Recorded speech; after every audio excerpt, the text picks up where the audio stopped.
Sachin Shah is here with us. Sachin, first of all, how do you see as a market participant, Monetary Policy Committee meeting is around the corner and the market is waiting to hear from the RBI governor. What are your thoughts there? So, obviously RBI will have to be cognizant of the global scenario, and clearly the mood in the global, particularly the US Fed, has dramatically changed in the last 2 to 3 months. Uh, now the entire conversation or the narrative is not about uh, whether the interest rates will go up or not. Now it's a question of whether it's going to be three hikes in a year, 5 hikes in a year, 6 hikes in a year. That's the narrative. So I'm sure, and of course the inflation has also shot up quite a bit. So I think uh, RBI will definitely be cognizant of these facts, and probably, if not this time, but at least we'll talk about uh, the the necessary actions that they may have to take over the next few quarters. What are your thoughts on the interest rate sensitive sectors like realty, NBFC, housing finance, financials, autos right now? Or do you think any demand impact will happen if the rates start rising? I am not overly worried at this point in time on that side, because if you think about it, India as a country has always been a bit of a higher interest rate, higher inflation country, and maybe about 25-50 bips doesn't really change the trajectory too much. I think the important thing is that the we are seeing a lot of green shoots at the ground level. In fact, if you see most of the data points, the economy has bounced back to pre-COVID levels or higher than the pre-COVID levels. Whether it is the freight volumes, whether it is the air passenger traffic, whether it is the railway passenger traffic, whether it is the steel demand, whether it is cement volumes, all of these data are very clearly saying that the we have crossed the pre-COVID numbers. So clearly, there is a lot of vibrancy at the ground level, and we have generally seen that. And we are coming out of a 2018, 2019. I'm talking about the pre-COVID era. Calendar year 2018, calendar year 2019 were a downturn in the economy, and I think we're coming out of it clearly. So I'm not overly worried with maybe a 50 bips kind of interest rate hike over the next 12 months. What are the areas you have been raising your portfolio in the last 2-3 weeks or months of volatility in the market? Sure. So, if you see, we are almost at the fag end of the quarterly results, the quarter three results of FY22. And, one thing is which has come out very evident is that the private sector banks have delivered very, very decent, very, very resilient results.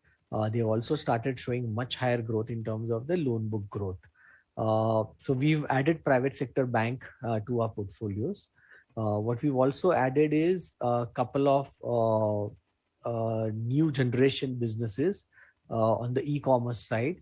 The stocks which we couldn't participate earlier because they had run up quite a bit on the listing and after the listing, and now they have corrected quite significantly.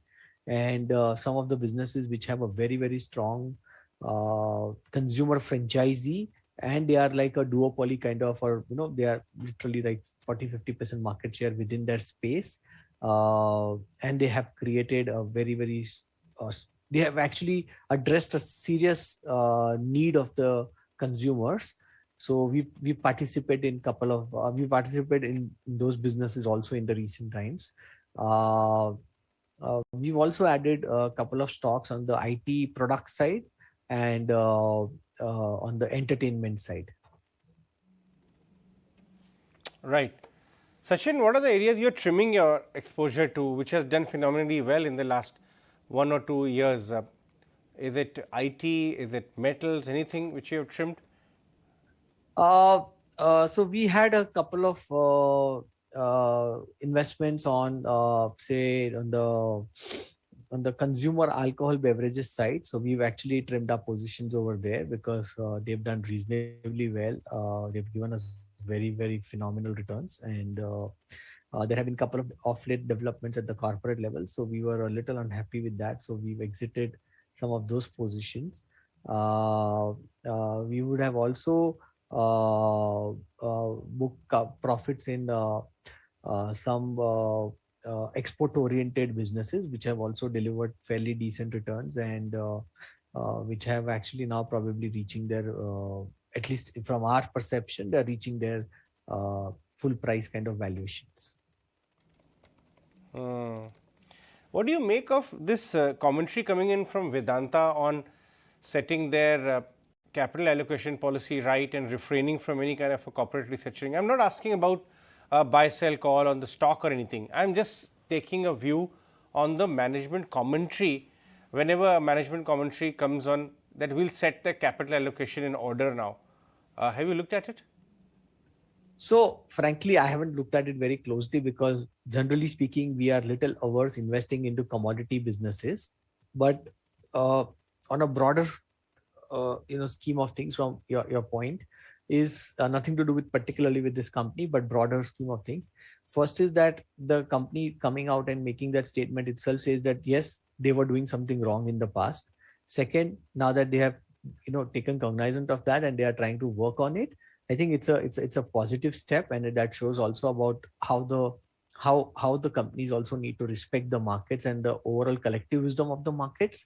And I think the most important thing is that are they really going to walk the talk?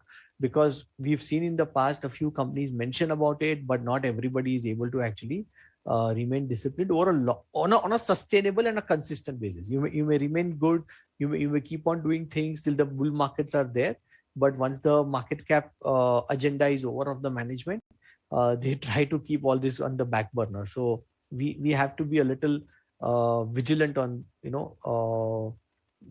this kind of actions. Right. All right, Sachin, we'll let you go on that one. Thanks so much for your time this afternoon. Thank you.